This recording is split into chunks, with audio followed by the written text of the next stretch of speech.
Kaunti pa lang po mga nakabotong Pinoy sa unang araw ng overseas absentee voting sa iba't ibang bansa kahapon.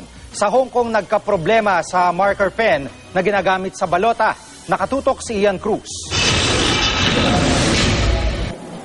Inaasang mas maraming bobotong Pinoy sa Hong Kong ngayong linggo sa ikalawang araw ng overseas absentee voting. Karamihan daw kasi sa mga OFW, naka-day off. Kahapon, umabot sa 535 ang bumoto. Pero nagkakaproblema sa marking pens na ginagamit sa pag-shade ng balota. Kumakalat daw ang tinta nito sa balota at maging sa mismong PICOS machine kapag ipinasok na sa makina. Si COMELEC Chairman Sixto Brillantes na itawag na raw ang problema sa supplier sa Laguna.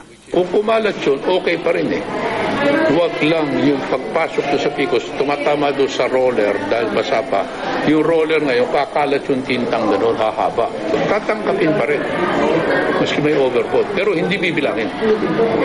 Yun ang problema. Bukod sa pangunguna sa eleksyon, nakipagpulong din sa mga Pinoy si Brillantes upang hikayatin pa silang bumoto. Mabibilang naman ang mga dumating sa botohan sa Kuwait kahapon na posibleng dahil umano sa masamang panahon. 6 na PICOS machines ang ginagamit doon ngayon.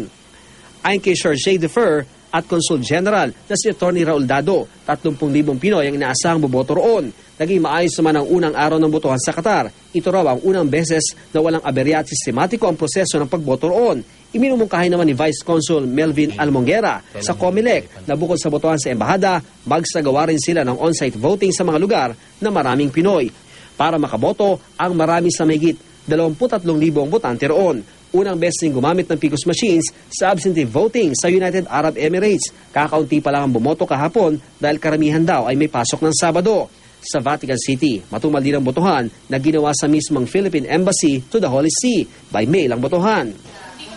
By mail din ang pagboto sa Japan. Ang mga botante natanggap na ang mga gagamitin dokumento pati listahan ng mga kandidato na ipinadala ng Philippine Embassy roon.